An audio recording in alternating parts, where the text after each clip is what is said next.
Graça e paz, amados. É uma satisfação muito grande poder ministrar a palavra de Deus ao teu coração, mesmo sendo por meio de vídeo, mas eu creio que o Espírito Santo usa o conteúdo deste vídeo para instruir, para fortalecer, para ensinar você dentro da palavra de Deus.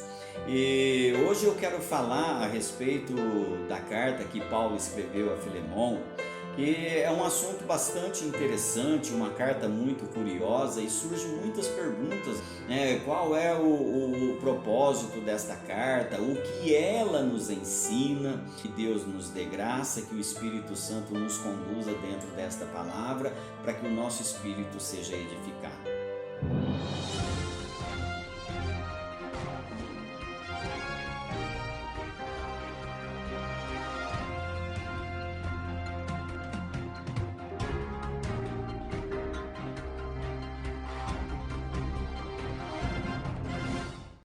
Muito bem, meus amados, eu não vou ler os 25 versículos, mas na medida em que formos expondo aqui algumas coisas, algumas colocações, nós vamos lendo alguns versículos. E, em primeiro lugar, eu quero que você entenda que a carta que foi escrita a Filemon, ela tem aí um propósito, né? E o tema central desta carta, o objetivo desta carta aqui, é falar sobre o perdão cristão. Olha, assim como Filemon perdoou a falta gravíssima do seu escravo chamado Onésimo, isso ensina para nós que devemos também perdoar as faltas das pessoas que cometem contra nós, não importa qual seja e quem seja, né? Nós devemos visar que aquela pessoa que nos prejudicou, ela pode ser uma pessoa útil ainda nas mãos de Deus. Onésimo, ele era ali um escravo fugitivo que havia roubado o seu senhor Filemon e ele fugiu com a intenção de desaparecer, mas ele teve ali alguns contratempos no meio deste caminho aí, que ele acabou aceitando Jesus como seu salvador, se convertendo. E aí então ele teve que voltar para a casa do seu senhor. A carta a Filemon, ela está relacionada com a carta que Paulo escreveu aos Colossenses. Provavelmente ali Filemon morava perto de Colossos ou na cidade de Colossos, mas esta carta ela está relacionada com a carta aos Colossenses. Olha só capítulo 4 de Colossenses, versículo de número 8. Eu vos envio com o expresso propósito de vos dar conhecimento da nossa situação e de alentar o vosso coração. Em sua companhia vos envio Onésimo, o fiel e amado irmão, que é do vosso meio. Ele vos farão saber tudo o que por aqui ocorre. Então Paulo tinha um propósito ali, era passar para os irmãos o que estava ocorrendo ali onde ele estava preso, talvez em Roma, provavelmente, né? E ali também é provável que esta carta tenha sido escrita na mesma época em que Paulo escreveu a igreja de Colossos, né, no ano 62 depois de Cristo. E a carta ela era aqui endereçada primeiramente para Filemon, mas também para a igreja que se reunia na casa de Filemon. Olha o versículo de número 2. Diz assim, ó: e a irmã Áfia e a Arquipo, nosso companheiro de luta, e a igreja que está em tua casa. Então, Paulo escreve a carta endereçada a Filemon, mas também com o propósito de ensinar a igreja que se reunia na casa de Filemon. E esta carta tem o propósito também de ensinar a igreja nos dias de hoje a viver o perdão cristão. Diante de toda a situação, mesmo Paulo estando ali no cárcere, naquela situação lamentável que ele estava vivendo ali, havia louvor nos lábios de Paulo, pelo que ele diz: dou graças ao meu Deus, aí no versículo de número 4, olha só: dou graças ao meu Deus, lembrando-me sempre de ti nas minhas orações. Qual era ali a razão para o louvor nos lábios de Paulo. Era o amor e a fé que havia no coração de Filemon. Isso alegrava o coração de Paulo e levava ele a louvar verdadeiramente a Deus. Olha o que diz o versículo de número 5. Estando ciente do teu amor e da tua fé que tens para com o Senhor Jesus Cristo e todos os santos. O que nós aprendemos aqui com essa situação é que o verdadeiro louvor a Deus é quando nós olhamos para o amor e a fé que há no coração dos nossos irmãos, né? E nos alegramos com isso daí. Quando você olha para o teu irmãozinho e enxerga nele o amor e a fé, isso se torna um verdadeiro louvor para Deus, amados. Agora, o que a gente observa no meio cristão hoje é que as pessoas, um querendo ser mais do que o outro, começa a olhar para os irmãozinhos com um olhar de travessado, a criticar, condenar, a acusar. Amados, Deus não recebe louvor assim. O verdadeiro louvor que vai até Deus é quando você olha para o amor e a fé que há no coração do teu irmão, quando você consegue enxergar isso nele, seja qual for a pessoa, o teu louvor se torna verdadeiro diante de Deus. Olha, Onésimo havia cometido uma falha, mas ele se converteu ao Senhor e houve amor e fé. E então Paulo começa a olhar para o amor e a fé que há no coração de Filemon, e isso traz o verdadeiro louvor. O espírito de Filemon em Cristo era a causa deste verdadeiro louvor que Paulo sentia no seu coração. Quando você olha para o amor e a fé que há no coração do teu irmãozinho, isso faz com que o teu louvor seja verdadeiro a Deus.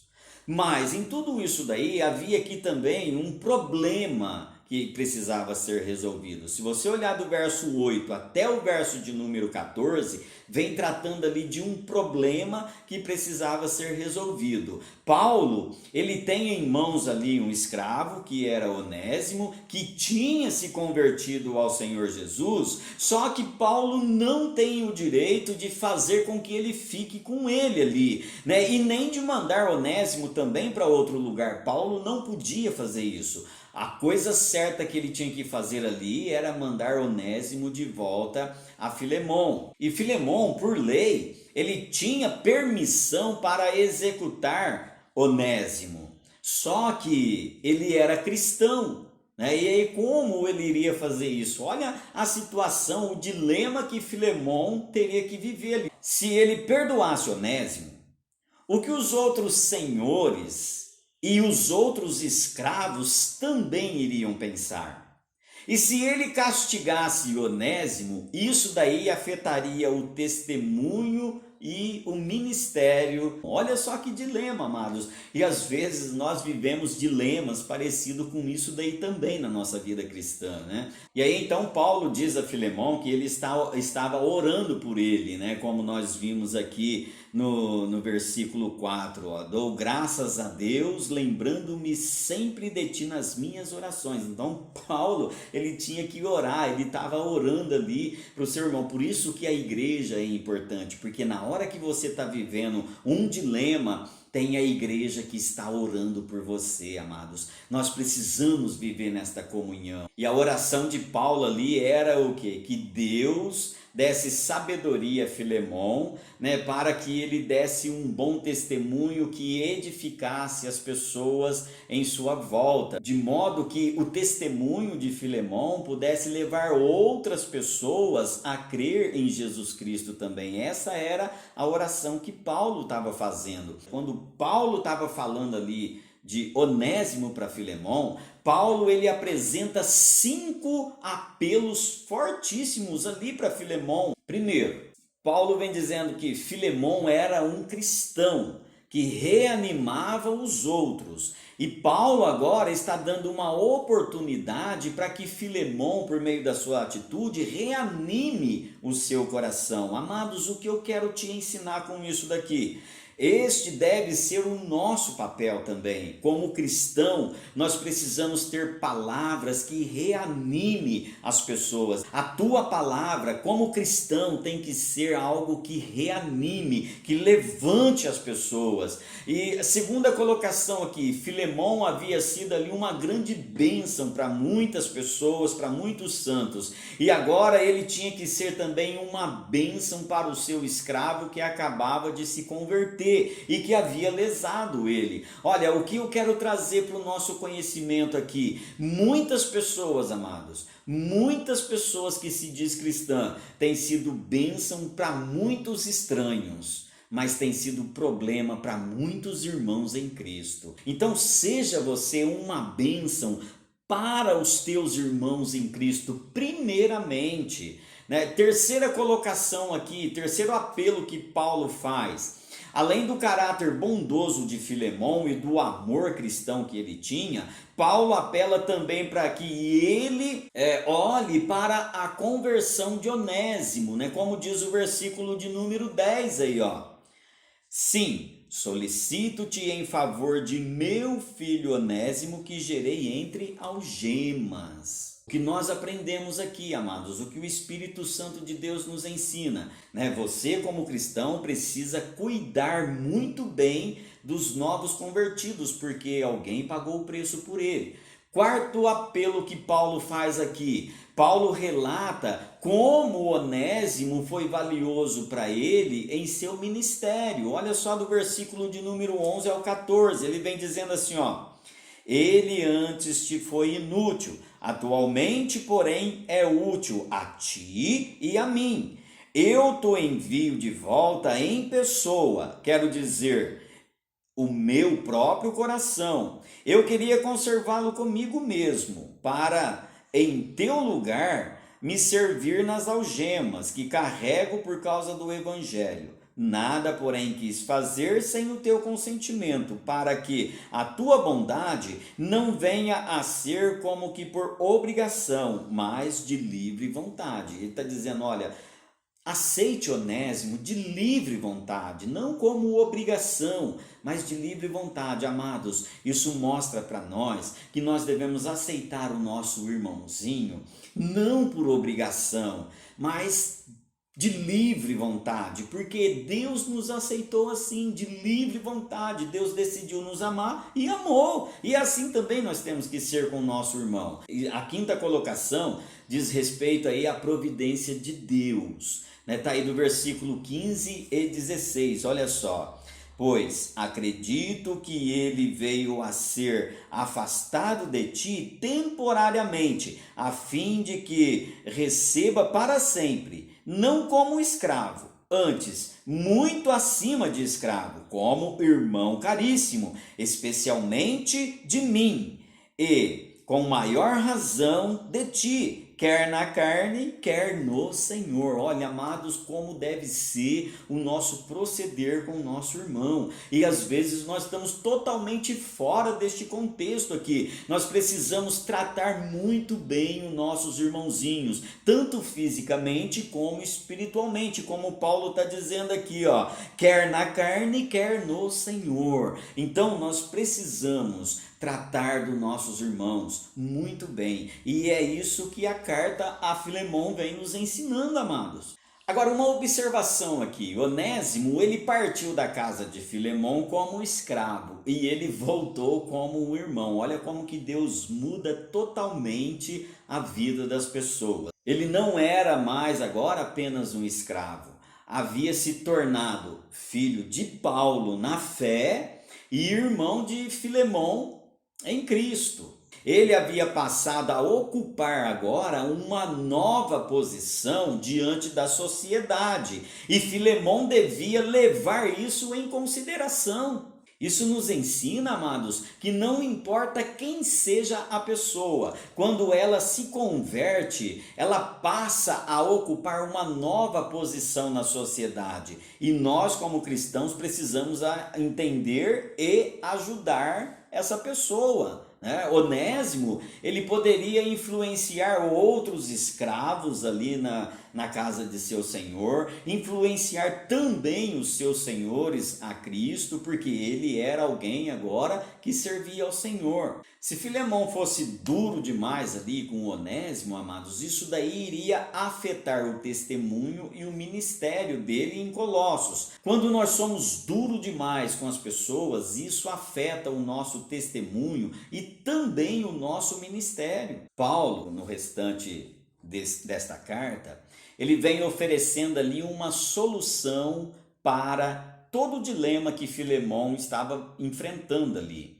E essa solução se trata aí de algo caro, né? Mas o apóstolo Paulo aqui estava disposto a pagar o preço. Olha só, ele faz ali duas sugestões. Primeiro, recebe-o como se fosse a mim. A segunda solução aí, tudo que ele te roubou, todo o mal que ele te fez, coloca na minha conta. Olha só o que diz aí o versículo 17 e 18. Se, portanto, me consideras companheiro, recebe-o como se fosse a mim mesmo. E se algum dano te fez, ou se te deve alguma coisa, lança tudo na minha conta. Oh, meus amados, isso daqui muda todo o nosso pensamento como cristão, faz nós revermos a nossa vida cristã. Por quê? Eu gostaria que você olhasse agora o seguinte: qual o preço que você, como cristão, está disposto a pagar por uma vida? Paulo diz para Filemão ali, olha, tudo que Onésimo te roubou, todo dano, se ele te deve alguma coisa, coloca tudo na minha conta que eu vou te pagar. Paulo, como um ex-soldado do exército romano, ele sabia muito bem o que a lei regia sobre Onésimo, que era sentença de morte. Agora, quantos cristãos hoje estão dispostos a pagar para que um ladrão não seja morto? As pessoas querem o quê? Condená-lo. Não, roubou, tem que matar, tem que ir preso, tem que condenar. Tá certo, fez coisa errada, mas aonde está o perdão cristão? E é o que esta carta vem nos ensinando. Paulo diz para Filemão receber Onésimo em seu círculo familiar. Imagine agora o impacto que isso ia causar na sociedade, né? Um escravo ser aceito ali na família do seu senhor. Assim como isso daí causaria um impacto naquela sociedade ali, o mais maravilhoso ainda é o pecador perdido ser aceito na família de Deus, né? Como foi o caso meu, seu também e de muitos por aí. Deus salva os pecadores pela sua graça, e a graça é o amor que paga o preço por nossas vidas. Deus, em sua santidade, ele não poderia de maneira alguma ignorar a nossa dívida, porque Deus, ele é fiel na sua lei. E aí então o que ele fez? Ele pagou o preço da dívida por nós. Olha só, lá na cruz do Calvário, as últimas palavras de Jesus foi tetelestai, ou seja, está consumado, a dívida está paga, o script da dívida foi rasgado, já não há mais dívida diante do Senhor, amados. Quando Jesus Cristo morreu lá na cruz, os meus pecados foram colocados na conta dele, né? E ele foi tratado da mesma maneira que eu e você deveria ser tratado. Paulo encerra aqui esta carta, né, com os seus pedidos de saudações aí a Filemão, sua saudação pessoal. E Paulo, ele estava bem certo, amados, de que ele seria liberto daquela prisão a qual ele estava e visitaria Filemão e a sua esposa Áfia em Colossos.